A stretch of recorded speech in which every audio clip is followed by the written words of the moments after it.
राजकुमारी मंदाकिनी अपने पिता की इकलौती संतान थी। वो इतनी सुंदर थी कि उसकी सुंदरता के चर्चे अन्य राज्यों में भी थे। उसमें सौंदर्य के साथ साथ सदाचार, प्रतिभा आदि और भी सद्गुण थे, परंतु सब सद्गुणों तथा पिता के स्नेह ने उसे अभिमानी बना दिया। उसका अहंकार इतना बढ़ गया था कि वो किसी दूसरे को अपने सामने कुछ समझती ही नहीं थी। अनेक राजकुमारों ने उससे विवाह करना चाहा, किंतु किसी को वह अपने योग्य माने तब तो। राजकुमारी की अवस्था दिनों दिन बढ़ती जा रही थी। महाराज को लोक निंदा का भय था। लोग कानाफूसी करने भी लगे थे, किंतु राजकुमारी अपने अहंकार में चूर थी। वह किसी भी राजकुमार को देखने तक को भी प्रस्तुत नहीं होती थी। अंत में महाराज ने पड़ोस के युवक राजा रंगमोहन के साथ एक योजना बनाई और घोषणा कर दी कि राजकुमारी के आगामी जन्मदिन पर प्रातः काल जो पुरुष नगर द्वार में पहले प्रवेश करेगा, उसके साथ राजकुमारी का विवाह कर दिया जाएगा, फिर वह कोई भी हो। राजकुमारी का जन्मदिन का दिन आ गया। प्रातःकाल नगर द्वार में सबसे पहले आने वाले पुरुष को राजसेवक पकड़ लाए। वह था फटे चिथड़े लपेटे एक भिक्षुक, परंतु वह जवान था, सुंदर था और पूरा अलमस्त था। उसके मुख पर एक अलग ही तेज नजर आ रहा था। महाराज ने राजपुरोहित को बुलवाया और बिना किसी धूमधाम के भिक्षुक के साथ राजकन्या का विवाह कर दिया।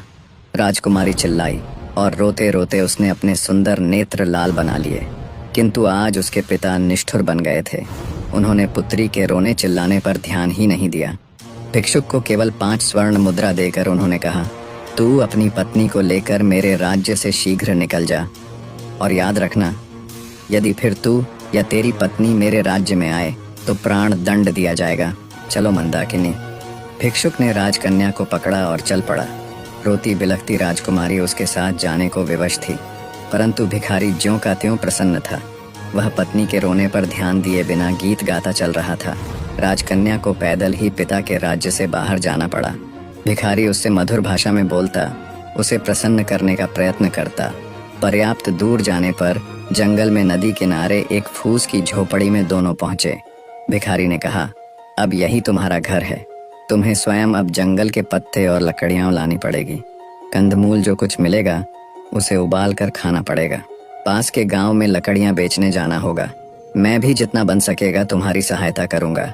राजकन्या के लिए यह जीवन बहुत दुखद था, किंतु विवशता सब करा लेती है। उसे एक ही सुख था कि भिखारी उसके साथ बहुत प्रेमपूर्ण व्यवहार करता था। कुछ दिन ऐसे ही बीत गए। फिर एक दिन भिखारी ने झोंपड़ी छोड़ दी और मंदाकिनी को लेकर वह एक गांव में आया। वहां वे दोनों एक खंडहर जैसे घर में रहने लगे। भिखारी कहीं से कुछ पैसे ले आया और उससे उसने मिट्टी के बर्तन खरीदे। पत्नी से कहा, इन बर्तनों को बाजार में ले जाकर बेच आओ। किसी समय जो राजकन्या थी, उसके लिए सिर पर बर्तन उठाकर बाजार में जाना बड़ा कठिन काम था, किंतु मरती क्या करती, उसे जाना पड़ा। भिखारी ने उसे स्पष्ट कह दिया कि यदि उसकी आज्ञा का पालन न करना हो तो वह मंदाकिनी को छोड़कर चला जाएगा। बेचारी मंदाकिनी बर्तन सिर पर उठाकर बाजार गई। उसे बर्तन बेचना तो आता नहीं था, दूसरों से नम्र व्यवहार करना भी नहीं आता था। बाजार में बर्तन रखकर वह उनके पास खड़ी रही, क्योंकि जमीन पर बैठना उसे बहुत बुरा लग रहा था। उसे कुछ ही देर वहां खड़े हुए हुई थी कि एक घुड़सवार युवक बाजार में आया। उसने मंदाकिनी से बर्तनों के दाम पूछे। मंदाकिनी ने रूखे स्वर में दाम बताए तो घुड़सवार लौट पड़ा। मोड़ते समय उसका घोड़ा भड़क उठा। फलतः घोड़े के पैरों की ठोकर से सब बर्तन फूट गए। घुड़सवार बिना कोई ध्यान दिए वहां से चला गया। अब मंदाकिनी को काटो तो खून नहीं। बेचारी रोती हुई घर लौटी। भिखारी आते ही क्रोधित होगा, ये बात सोच सोच कर उसके प्राण सूखे जा रहे थे। भिखारी आया तो देखा, रो रो कर मंदाकिनी की आंखें सूज गई थीं।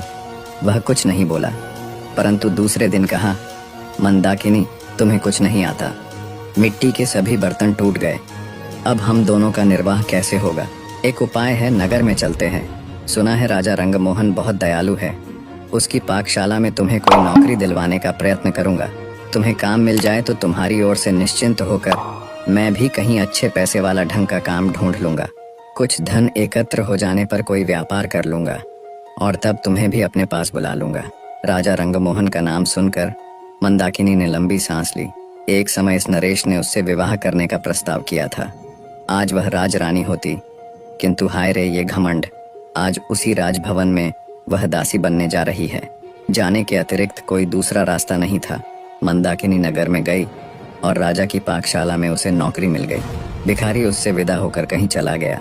मंदाकिनी का गर्व नष्ट हो गया था, उसका स्वभाव बदल गया था। अब वह अत्यंत विनम्र, परिश्रमी और सावधान सेविका बन गई थी। रसोई घर की अध्यक्षा रंभा कुमारी उसके कार्य से अत्यंत संतुष्ट थी। बसंत पंचमी आई। राजा रंगमोहन का जन्मदिन था। सभी सेवकों को इस दिन नरेश अपने हाथ से पुरस्कृत करते थे। दूसरी सेविकाओं के साथ मंदाकिनी को भी राजसभा में जाना पड़ा। जब सब सेवक पुरस्कृत हो चुके और सब सेविकाएं भी पुरस्कार पा चुकी, तब उसे पुकारा गया। वह हाथ जोड़े, मस्तक झुकाए राज सिंहासन के सामने खड़ी हो गई। नरेश ने कहा, मंदाकिनी, मैं तुमसे प्रसन्न हूँ। तुम्हें तो मैं अपनी रानी बनाना चाहता हूँ।